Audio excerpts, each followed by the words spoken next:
What up, YouTube? So today is going to be part 5 of the K24 K20 Mitsubishi Eclipse DSM, and today I want to actually start getting a cluster in here. So I do have it pre-wired as far as all the outputs I need for the ECU, which is right here. So I think this is like speed, temperature, RPM, and no, communication is gonna handle most of this stuff, and I forgot what else is on here, but I am gonna start taking this cluster out so I can start getting the power and the negative supply for the other cluster, and then the left and right blinker, and whatever else I need to just to see. Oh, and the backlight lighting. Focus back in. Yeah, so that's the goal for today right now. And then I think I'm actually like drill. No, we'll do that for another video. This is going to be specifically for the speedometer and everything. And then I do kind of want to put the center console in here and actually mount the S2000 button on there where the cigarette lighter is going to go.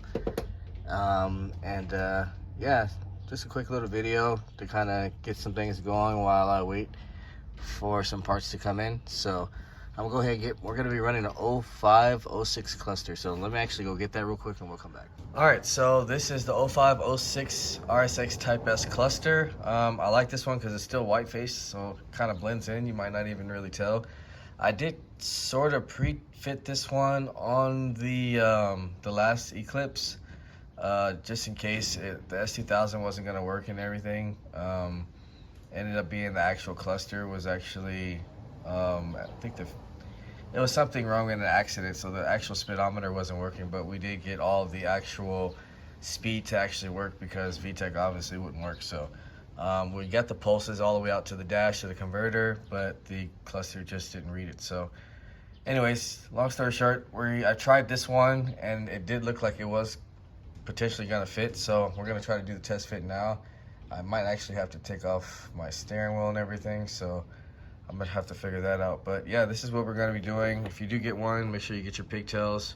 Most of the stuff does come off of this one, from what I remember wiring off of MR2. So I'm gonna go ahead and try to get this cluster out, and then we'll start getting the pre-wiring, and I can kind of show you guys how I'm gonna figure out how I can mount this thing in there also. So maybe I can probably figure that out later, but let's just get this cluster working for now, and then we'll go from there. All right, so I've pretty much gone through everything so far. So all these wires right here that I have coming from the cluster, so I got my the blue one is going to be my tachometer.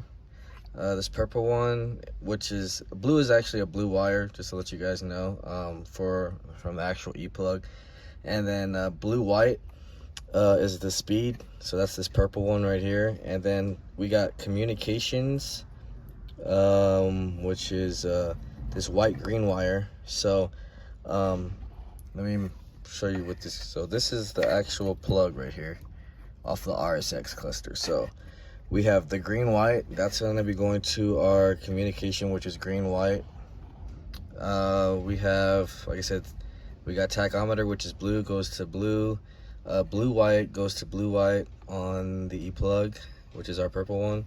And then we have our check engine light, which is a green orange one. That's green orange pretty much on the e-plug as well. This is just an extension of the wire. And then we have our black one, which is representing the C101 oil pressure. So we have oil pressure.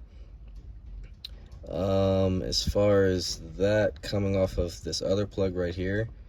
And then we got green red, that's going to be our turn signal. And then we have this other one that's green yellow, that's going to be our turn signal as well. The plug will also have a yellow and a white red. I'm using that as a signal power. And then the black yellow coming off the RSX is going to the yellow plug off of the Mitsubishi Eclipse. And then the green yellow off the Mitsubishi Eclipse is going to be our power supply to the yellow and red one. So if I'm going too fast, I'll try to go over it more better. But so off of the plug on this side over here, we just use 2 wires, which is going to be the power source and then our fuel gauge. So that represents fuel gauge. The center one I cut for the left and right blinker and a ground. So those are going to be black or green black, and then we got black, and then we got green red on the center one. So, and then on this one, I'm trying to see what I even used on this one. Okay, so far I don't think I cut anything off of this one. So right now I'm about to pretty much tape everything up and then see how it works in here, and we'll check it out. Hopefully it's not all blurry and everything, so it's kind of phasing in and out. But yeah, I'm gonna get this taped up and then we'll see how the cluster looks, and we'll get the push start on here and then set it all up and make sure everything works. All right guys, so we're back now. So quick review, I actually took the motor back out and I sprayed the bay, and wanted to have that done first. I'm taking the manifold actually off right now, because if you watch the endoscope video, I did have metal shavings inside of here, so I need to clean this manifold up and get that out of there before I start taking in metal shavings into the motor. So I'm gonna do that, and then we're gonna get back to the cluster and show you guys the functionality of it. Everything was pretty much working, but I did have music in the background, so I can't really show you that particular video part, so I'm just gonna redo it. But like I said, I did take everything back apart. So right now I'm gonna get to the manifold and get all these shavings out of here, clean it all out, and then we'll get back to the wiring and pretty much finish up getting this car back running so you guys can see the cluster, and then we'll end the video. Right now I'm gonna go ahead and take this manifold, get that all situated, and after that we'll come back and start getting the battery back on here, grounding the transmission, and get this car back to running shape. So I'm gonna go ahead and knock this out real quick and then we'll come back. All right, so we're back now, and we actually got a lot of things accomplished so far on this video, kind of behind the scenes, so I haven't really showed much. But I got the engine bay repainted and sprayed up, so that was done. I took the motor out and got it all back in now. So right now I just pretty much want to show that the cluster does work. I am still waiting on my headers right now, so I'm just gonna pretty much show that the cluster works with the RPMs and fuel, and probably not temperature because I'm not gonna let it warm up. I don't have any exhaust manifold. Fortunately, TSX header does not work with the K24, only with the K20. So after we actually got it completely mounted in with this mount over here, yeah, it wasn't fitting anymore, so that's not gonna work. I got a new header coming in. If that does work, then we should be good. Other than that, I got the clutch pedal and the brake pedal assembly all back with the brake booster painted. So we got a clutch pedal now, and pretty much just kind of figuring everything else that I need to do. This is going to be the spot where we have the battery, so I just wanted to make sure that the radiator does fit between that, so we got good fitment on that as well. And did install the new bumper. This one's a lot better than the other one. I do have to color match it, but it's all good as long as it looks better and it actually mounts up is all that really matters to me. So yeah, let's finish this video, show you guys that the cluster works, and that's pretty much gonna be it. So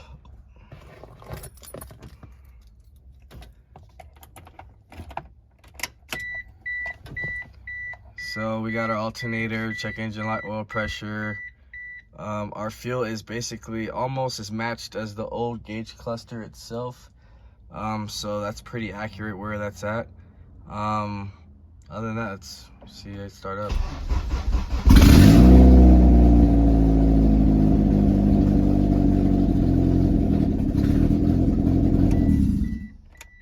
Alright, so yeah, I don't want to leave it running too long. Just wanted to show you guys that the RPMs do work. and the miles per hour, because I don't have axles in it right now. So other than that, that's pretty much gonna be it for this video. We still got a lot of stuff we need to finish up. Next video will be installing the shifter cables, getting our axles on here, and hopefully the headers will be here by the next video as well, so we can pretty much get this thing to the track. I want to get to Irwindale as soon as possible, so hopefully I can meet some of you guys, and you guys can see this actual build in person, because it looks so much more better in person actually, if you guys see how it fits in here for a Mitsubishi Eclipse. So stay tuned, guys. We got a lot more work ahead of us. If you haven't, like, share, subscribe, comment, let me know what you guys think. If you want to hit me up, you can email me at honda.mike1988@gmail.com, or you can hit me up on Instagram at rwibuilt, or just leave a message and a comment and I'll get back to you. See you guys later.